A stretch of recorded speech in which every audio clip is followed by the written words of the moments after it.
Hello, everybody. I'm Harsha Shetty. Priyanka and I are going to present a presentation on System Verilog. Our topic name is UVM method. Next.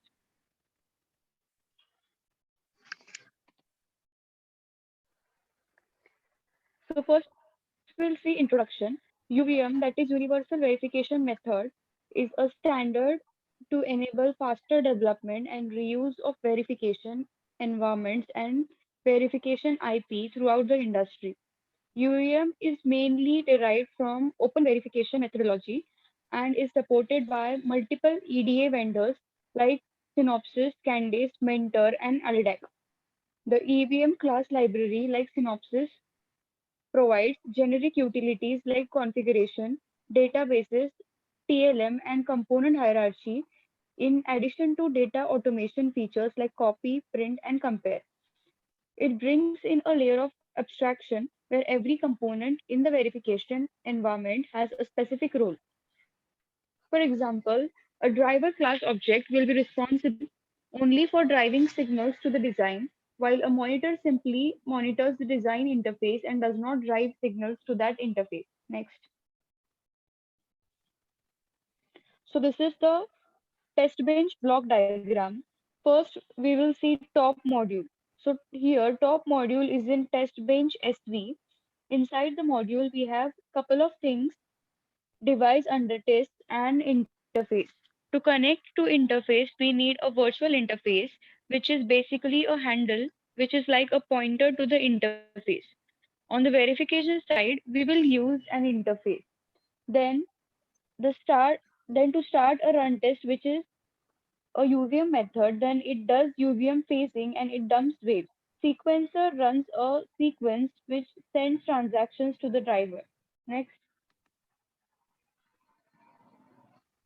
So these are the UVM phases. So we have three phases. First is build time phases, which includes build, connect, end of elaboration, start of simulation. Second is runtime phases, which includes reset, configure, main, and shutdown. And the last is cleanup phases, which includes extract, check, report, final. UVM class consists of three main types of UVM classes. First is UVM object, core class based operation methods, instance identification fields, and random seeding were defined in it. All UVM transaction and UVM components were derived from the UVM object. Second is UVM transaction, which is used in stimulus generation and analysis. And the last is UVM component. Components are quasi-static objects that exist throughout the simulation.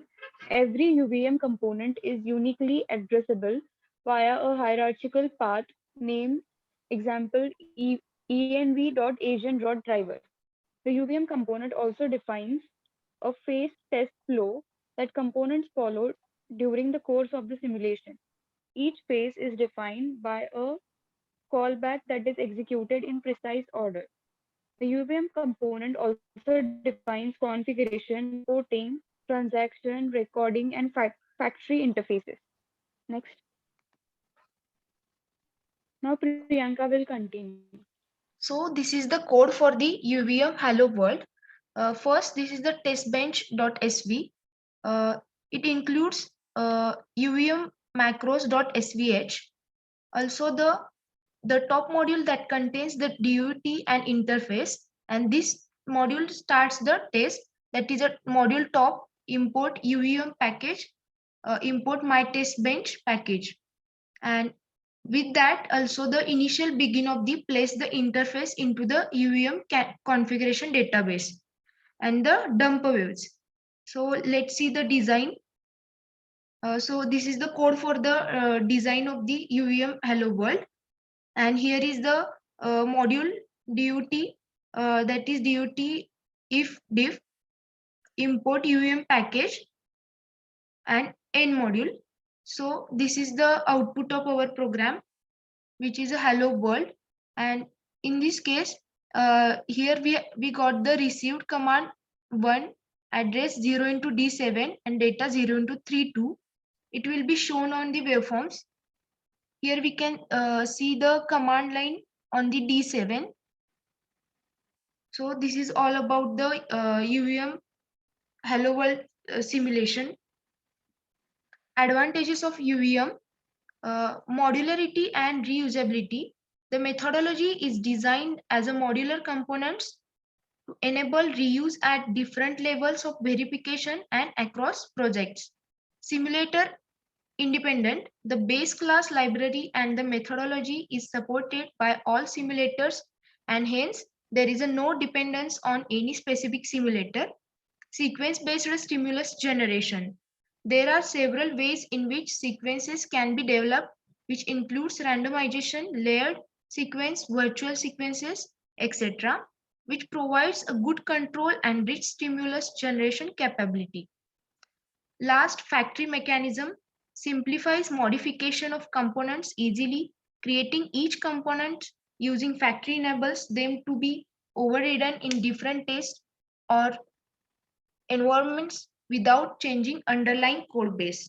And also the configuration mechanism simplify separating tests from test benches. These are the advantages of the UVM method. So let's see disadvantages of the UVM. Some of the disadvantages of methodology include following.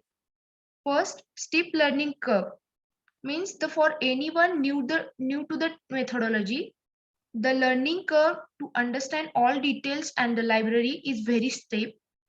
Second, still developing and not perfect stable. The methodology is still developing and has a lot of overhead that can sometimes cause simulation to appear slow or probably can have some bugs. Thank you.